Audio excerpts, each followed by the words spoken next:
¿Están listos? Primero de Corintios 1:18. Bien, vamos a leer la palabra de Dios en el nombre de Jesús.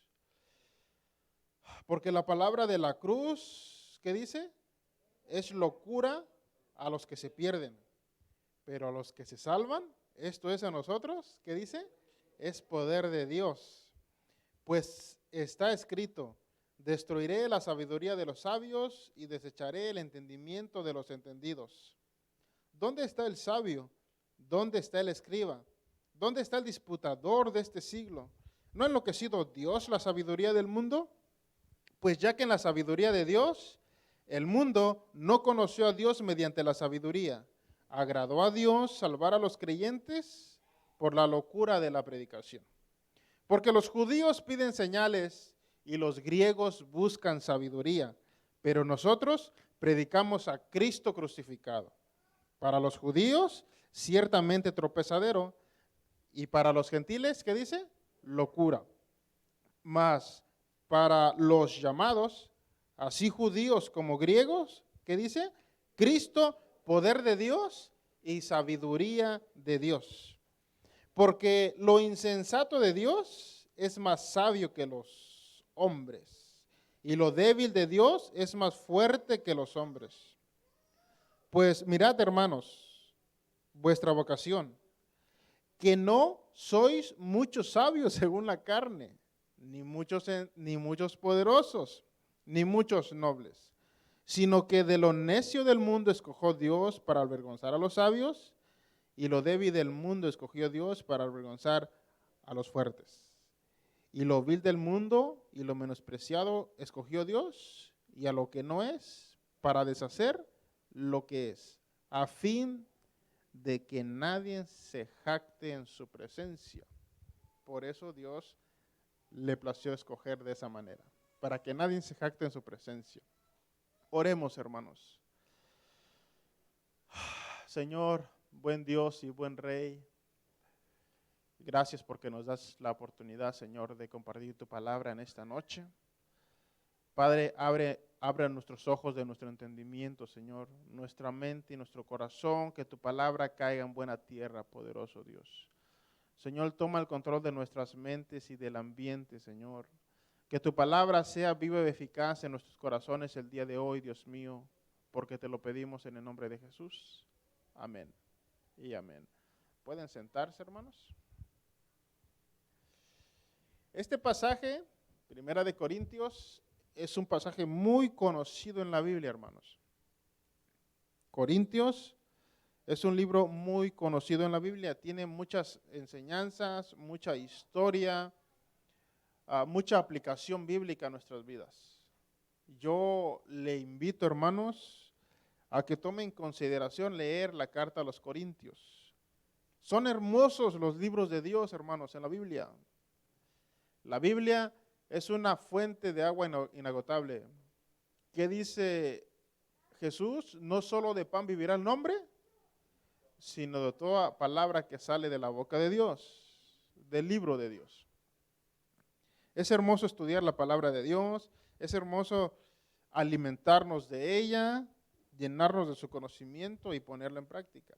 Nos hacen cristianos más seguros, cristianos más saludables, cristianos más entendidos, mejores cristianos.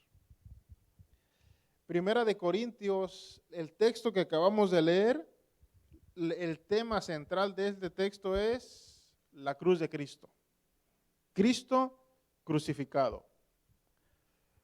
El mensaje central de los apóstoles del Nuevo Testamento es la predicación de Cristo crucificado. Cristo crucificado. Y el apóstol Pablo en esta carta toma grandes temas, se desarrollan grandes temas en esta carta, pero en el capítulo 1 trata acerca del mensaje que predicamos. ¿Cuál es el mensaje que predicamos nosotros los cristianos? Cristo y a este crucificado. Dice el versículo 18, Corinto era una ciudad gentil, una ciudad griega. Pero en Corinto, hermanos, vivían muchos judíos.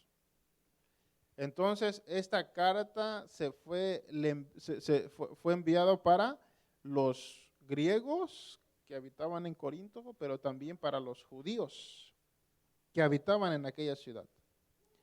El apóstol Pablo pasó aproximadamente 18 años en esa ciudad, conocía muy bien la cultura, conocía el idioma,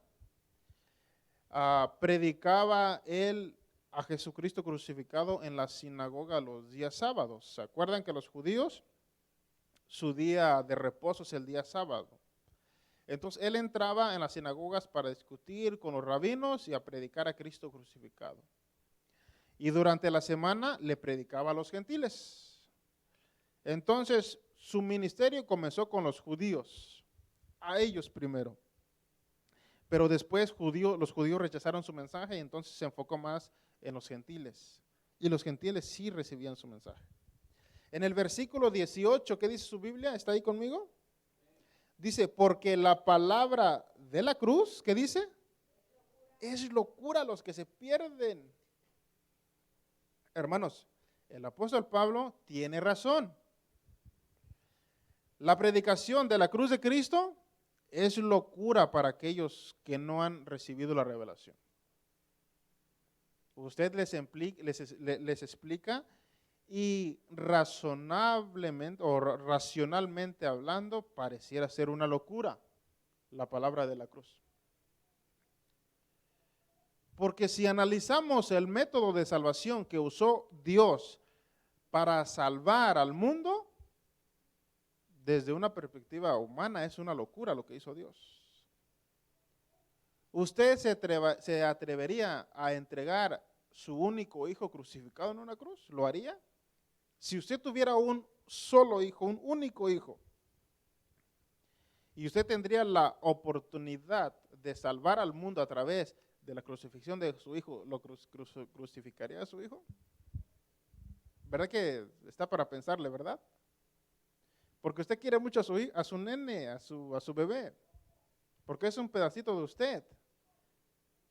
Se lo pensaría 2 veces para tenerlo crucificado en una cruz. Dios lo hizo.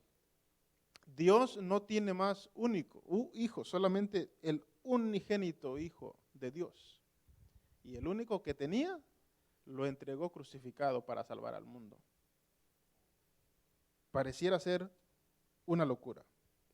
Cuando le predicamos a los hermanos que se arrepientan a las gentes no creyentes, y les decimos que se arrepientan de sus pecados, porque si no caerá juicio sobre ellos. Y ellos dicen, ¿de qué me hablas? ¿De qué pecado me estás hablando? Si yo soy una persona buena, si yo soy más buena que mala. Yo no soy como los narcotraficantes, como los pandilleros, como las personas malas. Yo me porto bien.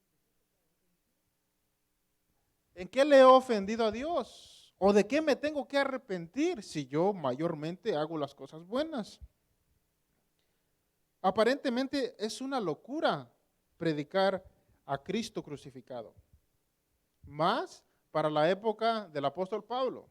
Y ahorita lo vamos a ver. Es una locura hablar que vino un hombre que vivió 33 años en este mundo y nunca pecó. Que nunca pecó. Y si nunca pecó, y si fue un hombre santo, ¿qué necesidad tenía el Salvador morir de la manera que murió?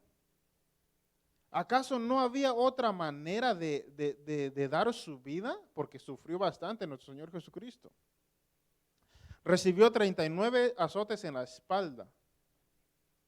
Fue escupido. Fue puesto una corona de espinas. Después, una lanza atravesó su costado. Le obligaron a cargar una cruz pesada. En el Getsemaní, alguien dijo en alguna ocasión que Jesús en el Calvario crucificó su carne, pero una noche antes en el Getsemaní ya había crucificado su voluntad. Cuando él dijo, Señor, pasa de mí esta copa, pero que no se haga mi voluntad, sino tu voluntad, la tuya. Entonces fue más doloroso una noche antes en el Getsemaní.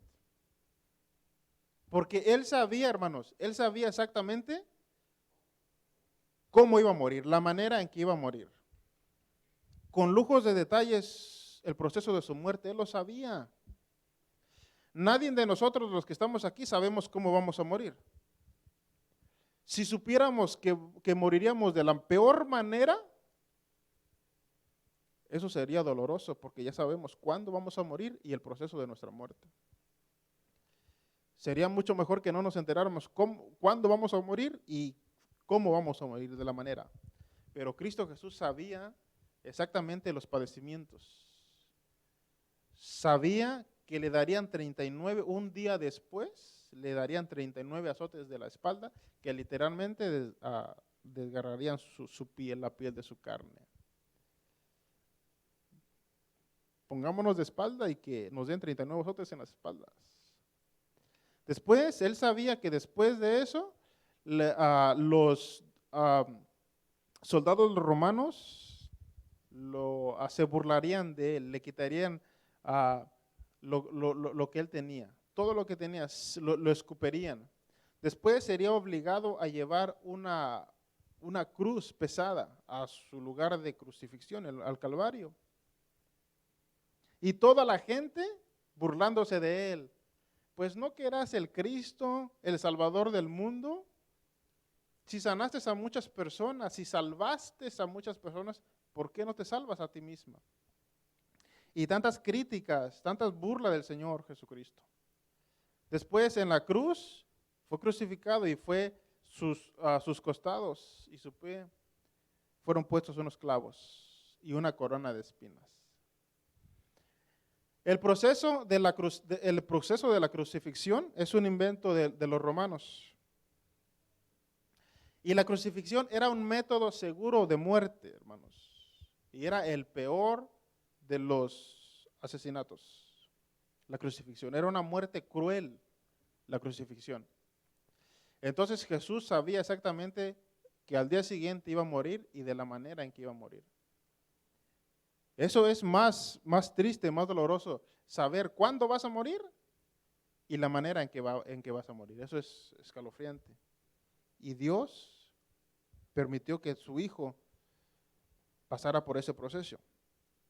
Entonces, cuando le predicamos el mensaje de la cruz para aquellos que se pierden, eso es una locura. ¿Para qué vas a la iglesia? ¿O para qué te consagras? ¿O por qué hacen ciertas cosas en la iglesia? ¿Acaso no tienen nada que hacer? Diviértete.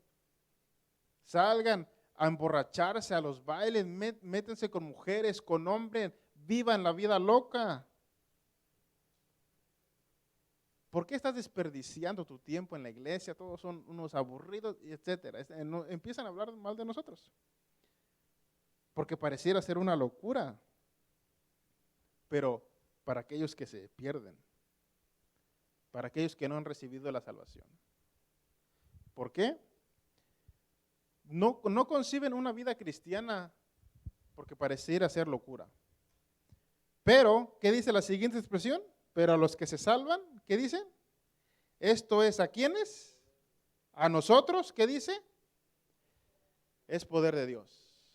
La cruz de Cristo es poder de Dios. Miren, hace algunos instantes, mientras llegábamos los muchachos para predicar, estábamos hablando con Fidel. Y estábamos diciendo, hermanos, la vida cristiana es difícil. Es complicada, es complicado ser cristiano. Porque aunque somos cristianos y aunque somos hijos de Dios, también sufrimos los cristianos. No solamente los no cristianos sufren, nosotros los cristianos también sufrimos. Y a veces sufrimos más que ellos. La vida es dura, hermanos. La vida es dura. Agradar a Dios, hermanos, cuesta. Consagrarse para Dios cuesta demasiado. Tener contento a Dios nos va a costar sacrificio. Pero yo le decía a Fidel, le doy gracias a Dios porque me alcanzó, porque me ha permitido estar en sus caminos. Escuchen, La vida no ha sido fácil para mí. He pasado momentos sumamente críticos, difíciles, hermanos. No crean que todo ha sido color de rosa en mi vida. Ah, He pasado momentos difíciles, si les contara yo. Pero a pesar de todo lo que me ha pasado, hermanos, yo le decía a Fidel, por mi mente nunca se me ha pasado regresar atrás. Nunca se me ha pasado abandonar a mi Señor. Yo le he dicho a Dios, concédeme la dicha de permanecer en tus caminos hasta el último día de mi vida. Ese es mi deseo. No me atrae el mundo. Todo lo que el mundo ofrece no me atrae. No es mucho mejor de lo que me ofrece Dios. Yo, hermanos, no puedo imaginar una vida sin Cristo. Una vida fuera de los caminos de Dios, que ya no sea de Dios, que ya no sea hijo de Dios, que ya no sea familia de Dios, que ya no sea un cristiano. Hermanos, eso para mí es peor que la muerte. La vida sin Cristo para mí, no sé para usted, no tendría sentido, no tendría significado, no tendría propósito. ¿Para qué vivir de esa manera? Entonces, ni por mi mente, hermanos, a pesar de que yo le fallo a Dios, a pesar de que han venido momentos bien difíciles a mi vida, pero nunca yo he pensado en mi pensamiento abandonar a mi Cristo, porque Él nunca me ha abandonado. ¿Y cómo yo voy a abandonar a aquel que no me ha abandonado? ¿Cómo le daría yo la espalda a aquel que nunca me ha dado la espalda? Y que siempre ha estado conmigo cuando más lo necesito. La vida cristiana, hermanos, es difícil, es dura, pero es lo más hermoso del mundo. Y para nosotros los que hemos sido salvados, el mensaje de la cruz es poder de Dios. Es potencia de Dios para salvar nuestras vidas. Es hermoso, hermanos. Dice el versículo 19, pues está escrito, ¿qué dice? Destruiré la sabiduría de ¿quiénes? De los sabios, y desecharé, ¿qué dice? El entendimiento de los entendidos. A Dios no se le conoce por sabiduría o por tanto conocimiento que tengas, sino por una revelación especial de Él. Dios se manifiesta a la persona.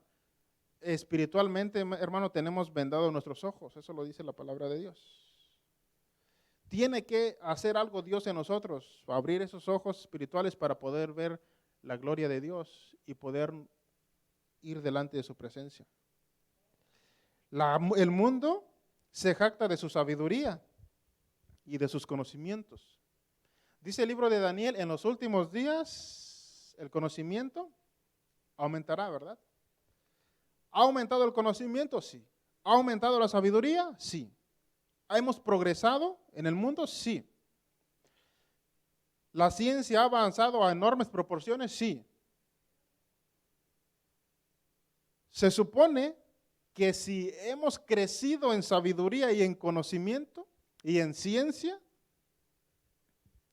se supone que el mundo estaría mucho mejor porque hemos crecido. Ahora la ciencia está súper avanzada, hermanos. Las potencias mundiales, todos los países están súper avanzados en armamento. Tenemos grandes pensadores en la actualidad. Hay miles de religiones en el mundo.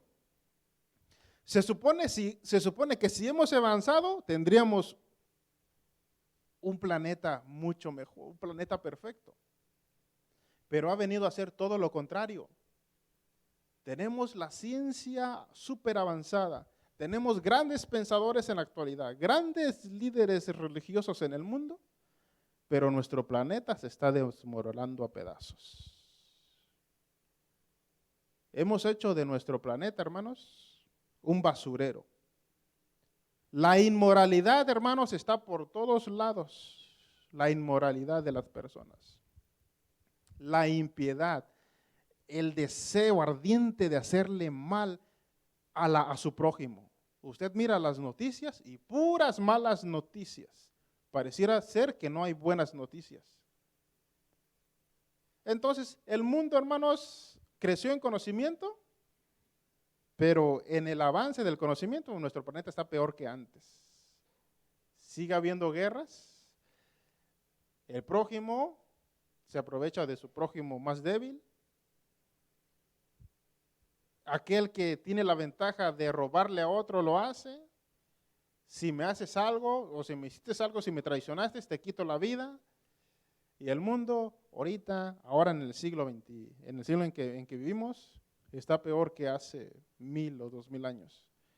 Y eso que todo aumentó, la ciencia, el conocimiento. Se supone que si aumenta el conocimiento estaríamos mejor y llegaríamos a Dios, pero estamos de cabeza, estamos al revés. Y dice el versículo 20, ¿dónde está el sabio? Pregunta a Dios, ¿dónde está el sabio? ¿Dónde están esos pensadores? ¿Dónde están los filósofos que se la pasan investigando el origen del universo y hacia dónde vamos? Y esos grandes pensadores que de tanto pensar se vuelven locos. Los pensadores, los filósofos. ¿Dónde están esos filósofos? ¿Dónde está el escriba, dice Dios? Aquellos maestros de la ley, aquellos rabinos, aquellos que son perfectos en el conocimiento de la Biblia, de la palabra de Dios. ¿Dónde está el disputador de este siglo? Aquellos que hablan, que convencen a la gente con su discurso, con una buena retórica, con una buena oratoria. Aquellos que te convencen, como aquellos que venden sus productos, ¿verdad? Que entran a una empresa y venden sus productos y tienen la habilidad de convencerte de que le compres sus productos. Es más, y de hacerte miembro de esa empresa. Aquellos que tienen esa habilidad de convencer. ¿Dónde están esas personas? Dice Dios. ¿Dónde está el disputador de ese siglo? ¿Qué dice? ¿No ha enloquecido Dios la sabiduría del mundo? Pues ya que en la sabiduría de Dios, el mundo no conoció a Dios mediante la sabiduría. Mediante la sabiduría de Dios. ¿Qué es la sabiduría de Dios? ¿O cómo podemos ver un poco de la sabiduría de Dios? El método o el proceso de cómo Dios salvó al mundo. Escuchen, vamos a ver que es una locura humanamente hablando. Si los grandes líderes militares pudieran salvar al mundo, pues usarían toda su artillería, toda su caballería, todos sus soldados que tienen, todos sus armamentos nucleares para salvar al mundo. Y se vestirían de los mejores hombres, de los mejores guerreros para luchar contra otros y vencerlos, y así salir triunfantes. Pero Cristo, para salvar al mundo, usó un método bien diferente al método que usaría un ser humano o un líder militar. El Señor Jesús usó una cruz de madera, 3 clavos, una corona de espinas y una lanza para salvar al mundo. 5 objetos usó Dios para salvar a la humanidad y su Hijo crucificado. Para los hombres eso es locura, pero detrás de esa locura de Dios se encontraba su sabiduría. Porque fue a través de su muerte, hermanos, a través de la muerte de Cristo, que se abrió la puerta o una nueva esperanza para aquellos que realmente confían en Él puedan ser salvos. ¿Salvos de qué? De la ira venidera. ¿Arrepentirse de qué? Arrepentirse de sus pecados. ¿Qué pecados? ¿Quieres que te muestre tus pecados? Hagamos un examen. Si una persona se cree bien santa y bien buena, hagámosle un examen rapidito. Mostrémosle los 10 mandamientos. Si eres buena persona, has cumplido los 10 mandamientos. Pero si fallas en los mandamientos, entonces no eres buena persona. Amas a Dios, estoy hablando de los no cristianos. ¿Amas a Dios con todo tu corazón, con toda tu alma y con toda tu mente? la persona que no es cristiana no ama a Dios con todo su corazón, con toda su alma, con todas sus mentes, con todas sus fuerzas. Si es sincero o si es sincera aquella persona, ha quebrantado el primero de los 10 mandamientos. No mentirás. Yo creo que todas las personas de allá afuera mienten y se la pasan mintiendo. Ya quebrantaron 2 mandamientos. 2 mandamientos. No robarás. Las personas, cualquier chance que tengan, empiezan a agarrar cosas que no son de ellos. Has roto 3 mandamientos. Y si le seguimos, probablemente has pasado toda tu vida quebrantando los 10 mandamientos. Entonces no eres tan buena como pareces.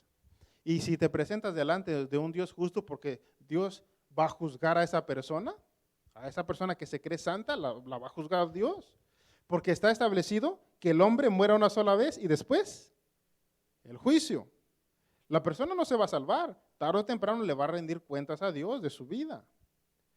Y Dios te va a mostrar los 10 mandamientos. Y si no pasas el examen, Dios es un juez justo y te va a dar conforme a tus obras. Hay 2 lugares a donde vas. A la vida eterna con Dios o a la condenación eterna sin Dios. ¿Se acuerdan de la parábola de Lázaro y el rico? Muchos conocen esa parábola, ¿verdad? Bueno, esa historia. Ambos murieron y Lázaro fue, ¿a dónde? A un lugar de descanso, al seno de Abraham. A un lugar de descanso, de paz. ¿Dónde fue el rico? A un lugar de tormento. A un lugar de tormento. Y si usted analiza esa historia, el rico no la pasaba muy bien en ese lugar de tormento. Hay 2 lugares, hermanos, 2 destinos a dónde va a ir el ser humano. Y eso está para pensarle, para ponerse a cuenta con Dios si es que todavía no se ha puesto a cuenta con Él. Dice el versículo 22, porque los judíos, ¿qué es lo que piden los judíos? Señales. ¿Y los griegos? Sabiduría. Escuchen, los judíos pedían señales en el Antiguo Testamento. Y Dios les dio muchas señales en el Antiguo Testamento. Los judíos no se convencen fácilmente. De todas las personas que vemos en el mundo, los que menos o los más difícil para convencerlos o para que se hagan cristianos son los judíos y los musulmanes. A un judío no lo convences tan fácil, ni a un musulmán, porque ellos están bien firmes en sus creencias. Y ellos piden señales, ver para creer. A los otros probablemente son fáciles de convencer, pero a un judío o a un musulmán no lo convences fácilmente. Es más, puede ser que ellos te convenzan y te lleven a sus religiones. Los judíos piden señales. ¿Y los griegos qué dice? Buscan sabiduría. Es lo que se la pasaban haciendo los griegos en la época del apóstol Pablo. Se la pasaban en las tardes en las plazas, hermanos, escuchando a los filósofos qué tienen de nuevo, qué hay de nuevo. Una nueva ideología, una nueva filosofía, un nuevo sistema de pensamiento. Y a ver qué es lo que nos ofrece. Y si me convences, pues seguiré y seré tu discípulo, porque me convence tu sabiduría. ¿Qué dice el versículo 23? Pero nosotros, ¿qué dice? Predicamos a Cristo crucificado, hermanos. Predicamos a Cristo crucificado. ¿Por qué crucificado? ¿O por qué vino a morir Jesús en la cruz del Calvario? En alguna ocasión yo le pregunté a alguien, oye, ¿y por qué Jesús vino a morir? ¿Y por qué Jesús murió en una cruz? Y me contestó, bueno, porque para enseñarnos cómo debemos morir, para enseñarnos humildad. Es mucho más que eso, hermanos.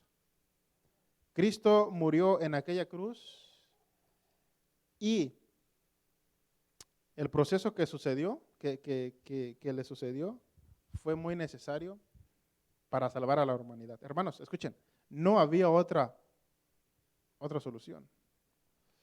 No había otro camino, no. No había otra vía.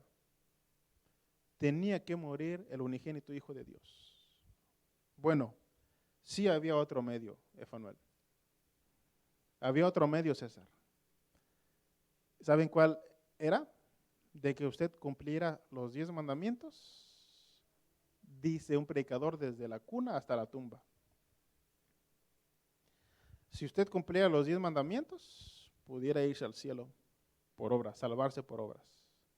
Pero es imposible de que una persona cumpla los 10 mandamientos en su totalidad, desde la cuna hasta la tumba.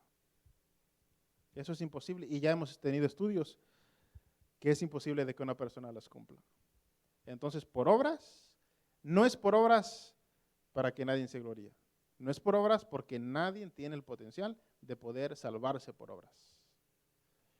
La otra opción sería en que murieras crucificado en una cruz para pagar por tus pecados, porque eres una persona pecadora.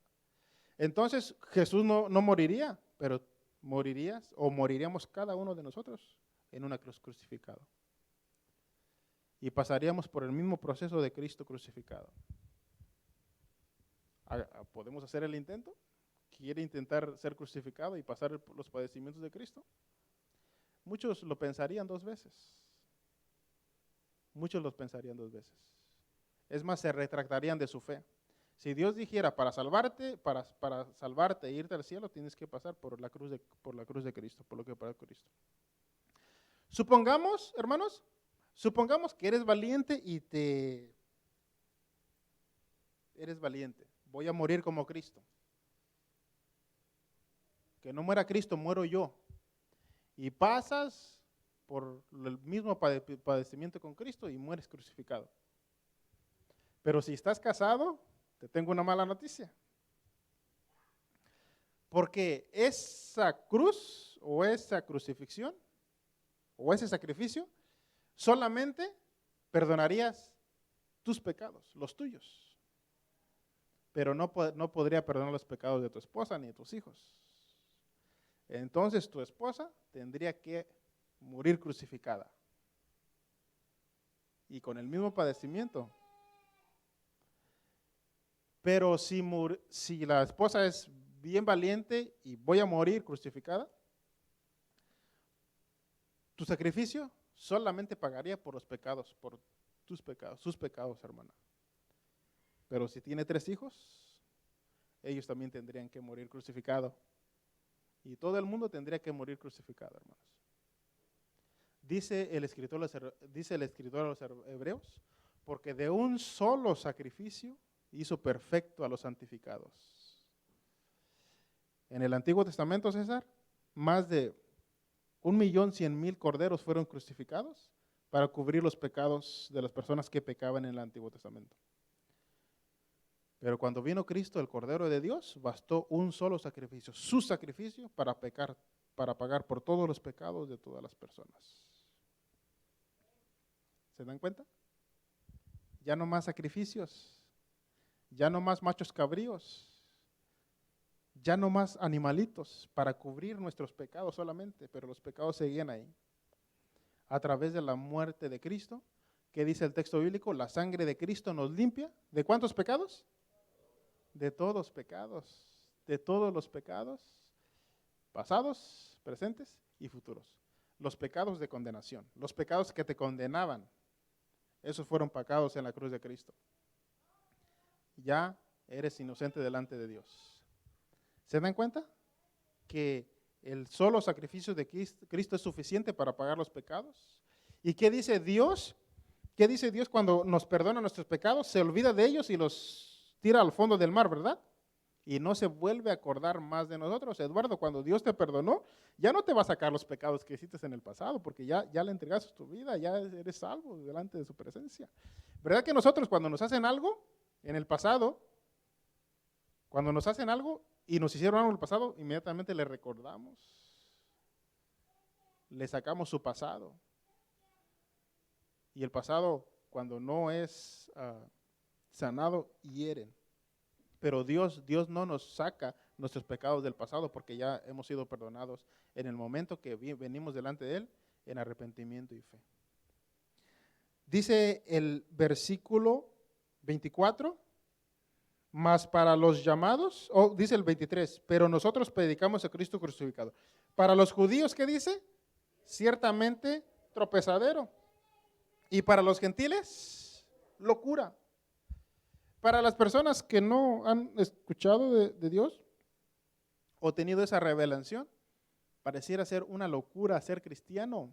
Es más, hermanos, hasta se burlan de nosotros. Nos llaman hermanitos, nos llaman aleluya. ¿Qué más calificativo nos dan? Hermanitos, aleluya, ¿verdad? Los arrepentidos, los chillones, ¿qué más? Los locos, aleluyas. Se mofan de nosotros, se burlan de nuestro cristianismo, ¿sí o no? Porque para ellos es locura, hermanos. Para ellos es locura. Y nos agreden y nos insultan. Y solo están esperando que cometemos un errorcito pequeño para irse como ovejas a nosotros. Y no que eres cristianos y de balde que vas a la iglesia. ¿Sí o no, hermanos? Es una gran verdad. Porque para ellos es locura. Si supieran lo que hemos encontrado en Cristo, hermanos. Si ellos supieran lo que es ser un verdadero hijo de Dios y un cristiano. Pero nosotros en ese tiempo también estábamos como ellos. También nos burlábamos de los cristianos. También hablábamos mal de ellos. Pero Dios tuvo misericordia de nosotros. Bendito sea su nombre. Dice el 24, mas para los llamados, así judíos o griegos, mexicanos o salvadoreños, hondureños, estadounidenses, venezolanos, para todos la puerta de la salvación está abierta para todo el mundo. Para todos ellos dice, Cristo, ¿qué es? Poder de Dios y sabiduría de Dios. Poder de Dios y sabiduría de Dios.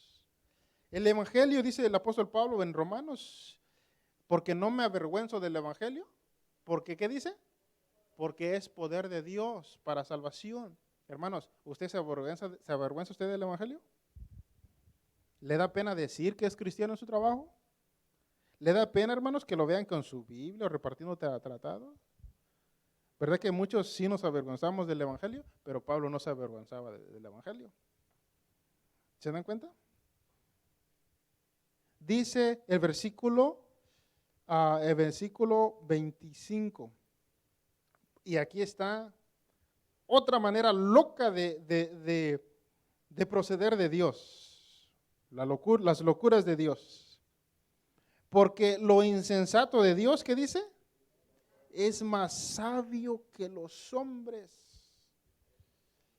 Y lo débil de Dios, ¿qué dice? Es más fuerte que los hombres. Es como si yo así se dice popularmente, echara unas vencidas con el hombre más fuerte del mundo. Y él con sus dos manos y yo con la izquierda. Y sin hacer tanta fuerza, así lentamente, mira. Así es Dios con los sabios del mundo. Sin hacer tanta fuerza, los vence fácilmente. Hay unas imágenes que yo no estoy de acuerdo con ellas. Cuando ponen a Jesús de este lado y al diablo del otro lado echando vencidas. ¿Sí han visto esas imágenes? Eso es una locura, hermanos. ¿Cómo tratan de imaginarse Jesús con unas vencidas con el diablo? Con el poder de su palabra, hermanos, el diablo es derrotado. Dios no necesita sacar fuerzas. Dios no necesita esforzarse, hermano, con el poder de su palabra. Eso de retar a Jesús, el diablo y Jesús versus el diablo, es una tontería. Es una tontería, hermanos. Jesús puede vencer y de hecho lo vencerá con una espada aguda, dice Apocalipsis. Y he aquí un caballo blanco, y lo que lo montaba se llamaba Fiel y Verdadero, con justicia juzga y pelea. Y en su boca, dice, en su boca tiene una espada aguda, con ella juzgará a las naciones. Y en su cinto, y en su muslo un cinto teñido de sangre. Y dice Rey de Reyes y Señor de Señores. Impresionante, hermanos, cómo Dios juzgará al mundo en su segunda venida. Porque lo insensato de Dios, lo más débil de Dios, es más fuerte que todas las mentes juntas. Es más fuerte, hermanos, que todos los filósofos griegos de la antigüedad, Sócrates, Platón, Aristóteles, todos los grandes pensadores de la Edad Media, hermanos. Todos ellos juntos, hermanos, no se comparan con la mente y la sabiduría de Dios. Porque lo fuerte de Dios, todos los líderes militares del pasado, Ciro el Grande, Aníbal, Napoleón, Carlo Magno, Alejandro el Grande, y todos esos grandes líderes militares, todos ellos juntos no se comparan con la fuerza de Dios. Ni los grandes científicos de la ciencia moderna. Todos ellos juntos, hermanos, toda su mente junta, no son comparados con el conocimiento de Dios. Dios es un ser sin igual, eterno, infinito, inmutable, todopoderoso, hermanos. Es impresionante el Dios que tenemos, hermanos. Es asombroso el Dios que tenemos nosotros los cristianos. Con el poder de su palabra, trae la existencia las cosas que no son. ¿Se dan cuenta?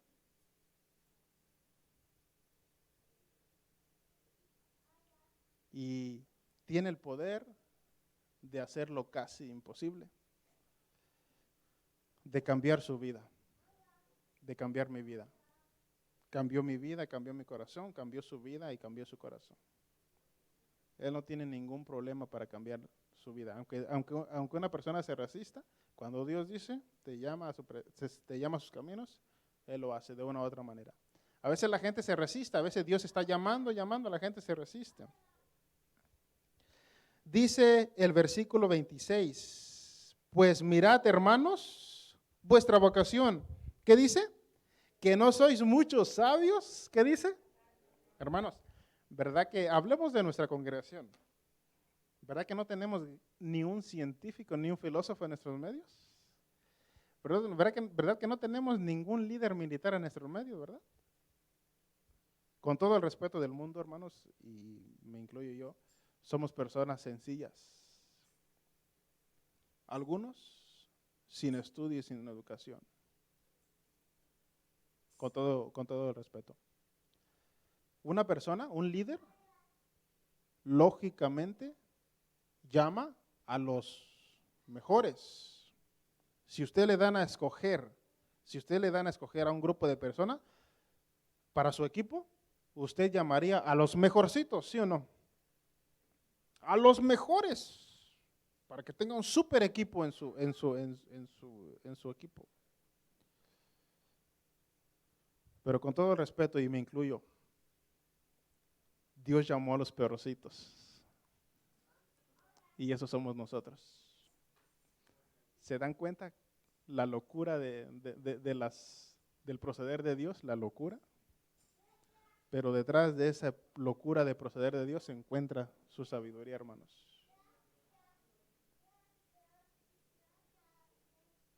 Son pocos los sabios y los entendidos que llama a Dios. Mayormente Dios trabaja con los sencillitos. Y los sencillitos son los que ganan personas para el reino de los cielos. ¿Se dan cuenta?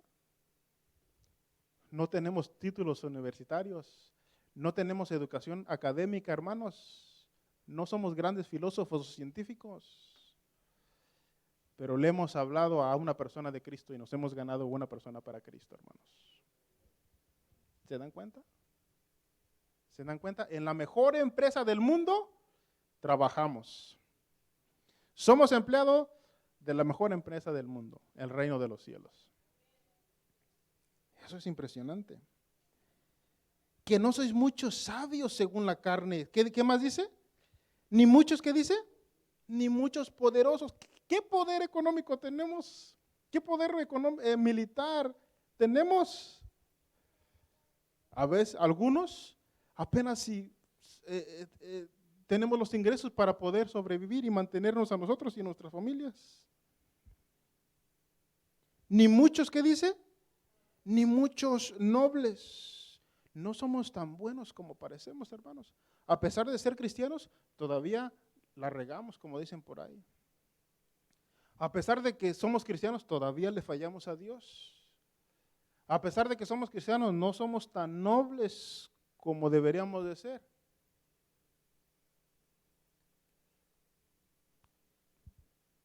Y Dios aún así nos ha escogido. Yo le digo a Dios, ¿qué vistes en mí para escogerme como tu siervo? ¿Qué vio en mí, César? ¿Qué tenía yo para ofrecerle a Dios antes de que Él me llamara? Puros fracasos y debilidades había en mí. Dice el versículo 27, sino que, ¿qué dice? Si lo que no, lo necio del mundo, ¿qué dice? Escogió Dios. Hermanos, antes de que usted conociera a Cristo, algunos eran tremendos. Algunos cristianos, bueno, ya ahorita siendo cristianos, pues ya son mejorcitos, ¿verdad? Pero eran tremendos, hermano. Unos eran bien mujeriegos, otros bien mal hablados, otros mentirosos y otros ladrones. Teníamos una vida no tan buena. Muchos inmorales, falta de respeto a su prójimo. Éramos tremendos antes de Cristo, hermanos. Éramos tremendos algunos. Pero a pesar de nuestra condición, Dios se agradó escogernos. ¿Y para qué nos escogió, dice? ¿Para qué? Para avergonzar a los sabios. ¿Y qué más dice? Y lo débil del mundo, ¿qué dice? Muchos, hermanos, la vida nos trató mal.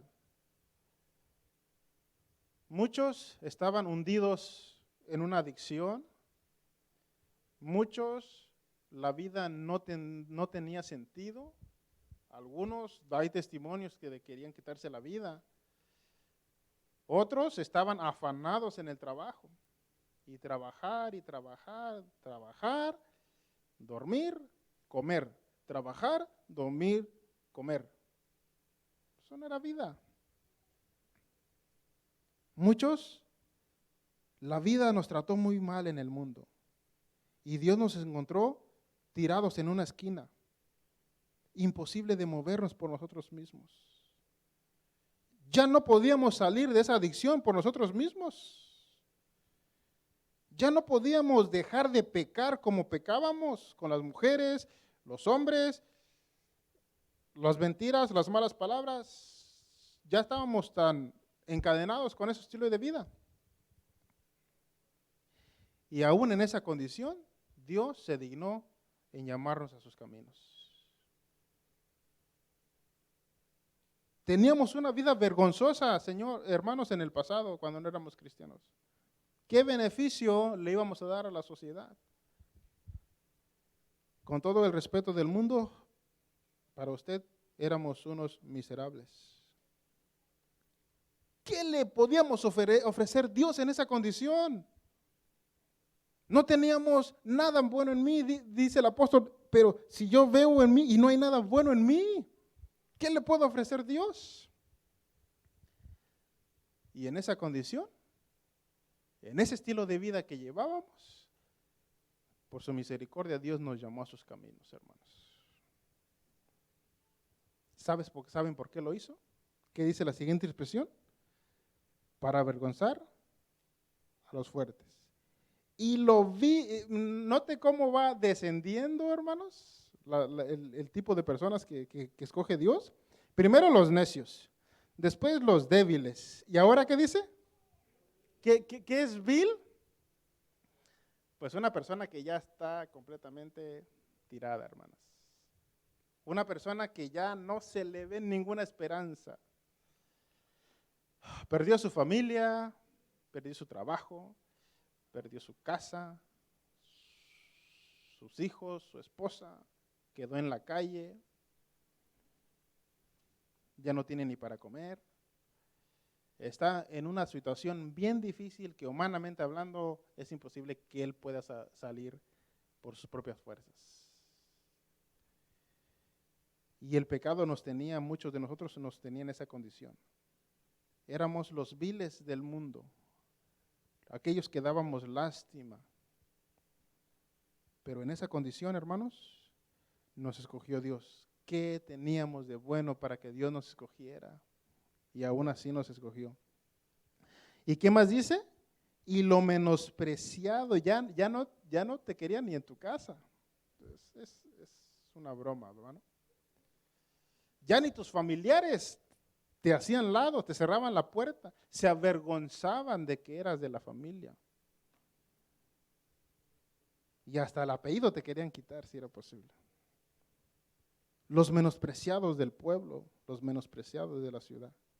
Hermanos, no valíamos nada antes de Cristo. Pero lo menospreciado que escogió Dios, ¿y qué dice? O sea que Dios nos volvió a nada, hermanos. ¿Qué dice el texto bíblico? Y lo que no es. O sea que éramos nada. Con todo respeto, éramos un donadie, hermano. ¿Ven cómo Dios va descendiendo? Necios, débiles, los viles, y ahora nada.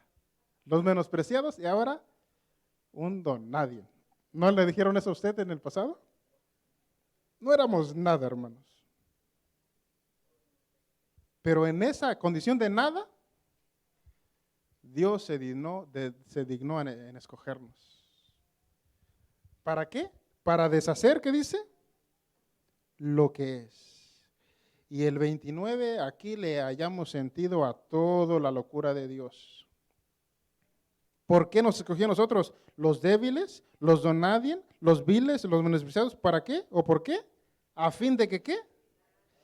De que nadie se jacte en su presencia. Por eso leo, nos escogió Dios.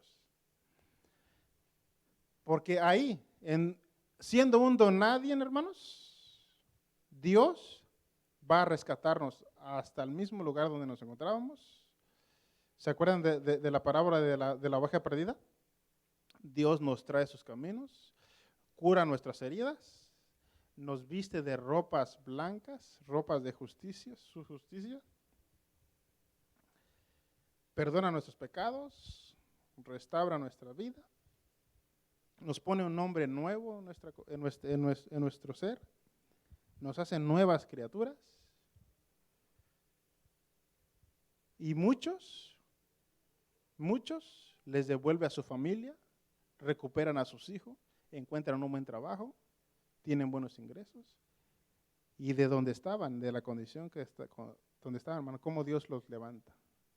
Y ahora mírense dónde están ahora, hermanos. Dios los levanta y los glorifica hasta lo sumo, dice el rey David. Ahora tenemos todo. Dios nos ha dado mucho, hermano Rafael. Demasiado. Dios nos ha dado bastante. ¿Se ha portado mal Dios con nosotros? No, ¿verdad?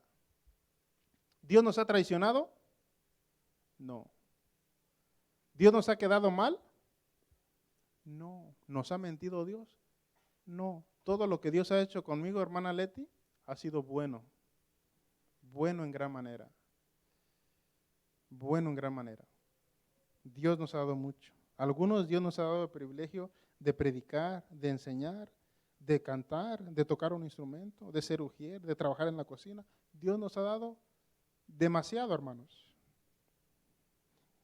¿Dónde estábamos? Siendo un donadien, y ahora somos llamados legítimos hijos de Dios. Y es un placer ser un hijo de Dios. Y es un placer ser un seguidor de Cristo, un discípulo de Él. Y yo me siento bien orgulloso de que el Dios de la Biblia sea mi Dios, mi Señor y mi Dios.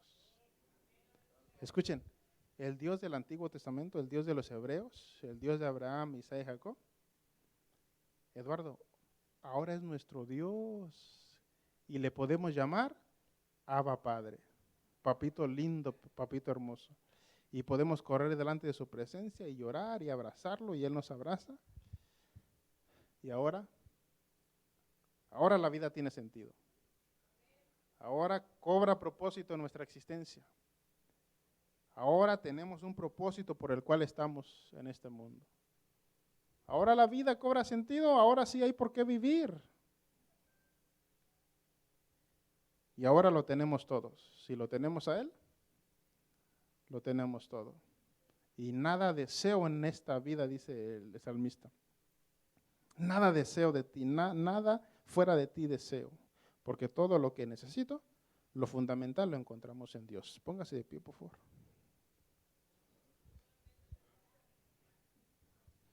Hermanos, yo no cambio a mi Dios por nadie, ni por nada. Yo no traicionaré a Dios y no me iré en pos de otros dioses. Yo, si Dios le permite, le seré fiel hasta la muerte. Y lo único que le digo a Dios, concédeme la dicha de poder permanecer en tus caminos hasta el último día de mi vida. Padre, te damos gracias.